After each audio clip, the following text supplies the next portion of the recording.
রয়ের এজেন্টকে তারেক রহমান কেন বসালেন তাকে এই মন্ত্রীর চেয়ারে, তার দ্যাট টু স্বরাষ্ট্র মন্ত্রী হিসেবে, যেখানে আমার দেশের সিকিউরিটি কম্প্রোমাইজ হয়ে যায়। সে পুলিশকে নির্দেশ দিবে, সে বিজেপিকে নির্দেশ দিবে, আনসার বিডিপিকে নির্দেশ দিবে। এইরকম একটা মানে দপ্তরে তাকে কেন বসালেন? এটাতে শিলং সালাউদ্দিন সে নিজে কি বোঝে জুলাই কি জিনিস? জুলাইয়ের তাপ সে সইতে পারবে? তার গায়ে সইতে পারবে না। সে না বুঝে সে ভারতের প্রেসক্রিপশনে এই জুলাইকে মানে উল্টিয়ে দেওয়ার জন্য সে চেষ্টা করছে, আবার ভারতের কররাজ্যে পরিণত করার চেষ্টা করছে। এটা বিএনপির দেশপ্রেমিকরা বুঝতে পারছে, এবং বিএনপির দেশপ্রেমিকরা, আমি এতটুকু বলতে পারি যে বিএনপির দেশপ্রেমিক অংশটা এদের সাথে থাকবে না, এদের কোনো কথায় কাজ করবে না, এটা পরিষ্কার। হয়তো ওরা সামনে এসে বলছে না, বাট ওদের মনের দিক থেকে তাদের এই সরকারের সাথে তারাও নাই, মানুষ তো নাই, জনগণ তো নাই, এবং বিএনপির অংশটাই নাই। তারা এসছে দেশে খুব চুরিদারি করে, ভোট ডাকাতি করে। এইভাবে এই যে উল্টাপাল্টা কথা বলাটা কোনোভাবেই যে সমীচীন না, এটা কি তারেক রহমান বুঝতে পারছেন না? হ্যাঁ, উনি না বুঝেও চুপ বা বুঝে না বুঝার ভান করছেন, কারণ উনিও তো হাত পা বেঁধেই দেশে এসেছেন। এই জুলাই না হলে ম্যাডাম খালেদা জিয়ার জানাজা হতো, তারা হয়তো গাবতলিতে পাঠাই দিত বা ফেনীতে পাঠাই দিত ডেড বডিটা। তারেক রহমান আসতে পারতেন, শিলং সালাউদ্দিন আসতে পারতেন, মির্জা ফখরুলরা মুক্তি পেতেন, হাজার হাজার নেতাকর্মী মুক্তি পেত, এই নির্বাচন নির্বাচন পাইল, গণভোটও হলো। এখন একটাতে তারা নির্বাচনেরটা তারা কি বলে শপথ গ্রহণ করলো, আর ওটাতে করলো না। যেই নদী পার হলো ডোম হয়ে গেল সালা, মানে এখন আর জনগণকে চিনে না। তো জনগণ যখন চোখে আঙুল দিয়ে চিনাবে, তখন এদের আর কিছু করার থাকবে না। এই বাস্তবতাটা ওরা বুঝে আসে না, কারণ মাগনা চেয়ার পেয়ে গেছে। তো মাগনা পাওয়া জিনিসের, চুরি করে পাওয়া জিনিসের অর্জনের প্রতি সেই মানে দয়া মায়াটা তারা বোঝে না কি জিনিস।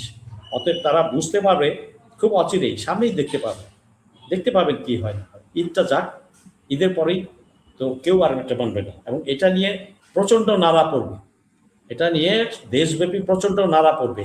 সেই নাড়াতে, সেই ধাক্কাতে বিএনপি টিকবে কিনা সেটাও সন্দেহ আছে। জি, একজন যোদ্ধা, জুলাই যোদ্ধা, আহত জুলাই যোদ্ধা, যার মাথায় 13টা সেলাই, আল্লাহর দয়ায় আমি বেঁচে আছি।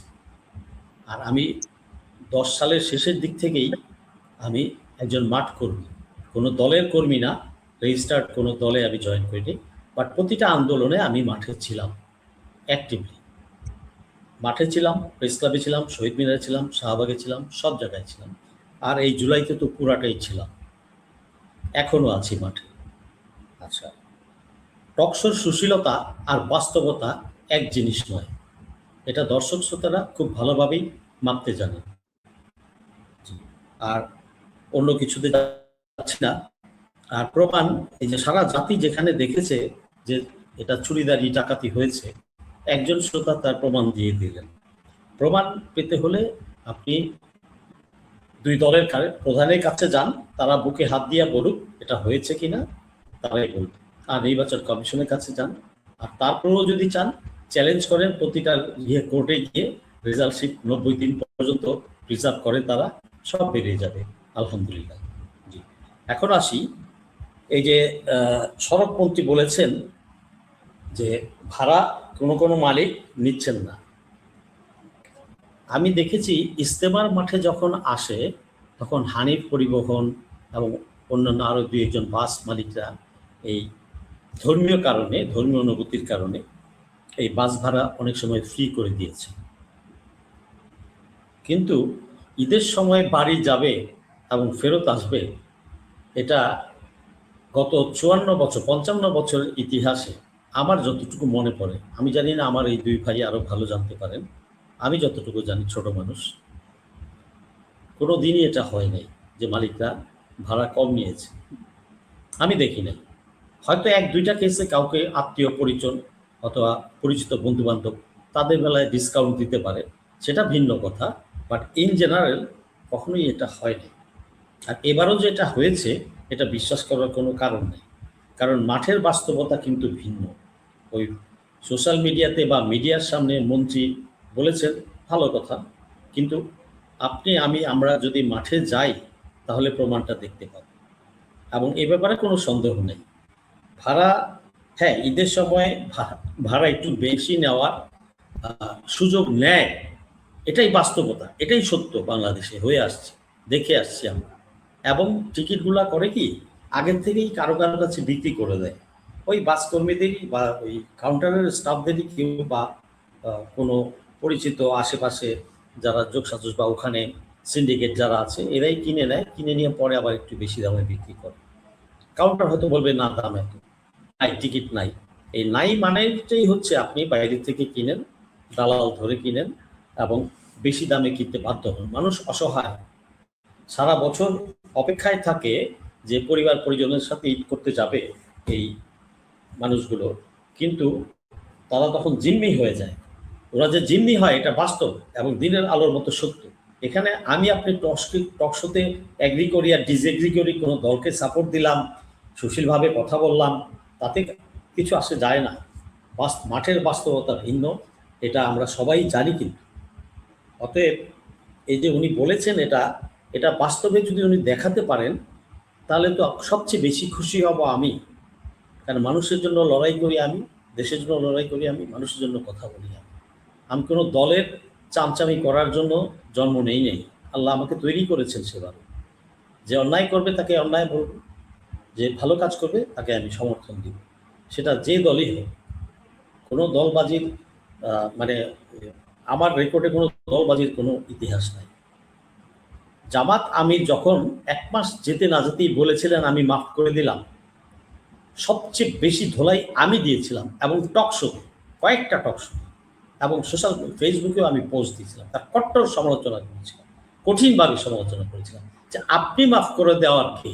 রক্তের ঋণ আপনি কি রক্তের ঋণ কোনো আত্মীয় স্বজন কারো? হরুঙ্গামারির ছেলেটা মারা গেছে, মায়ের বুক খালি হয়েছে, হু আর ইউ?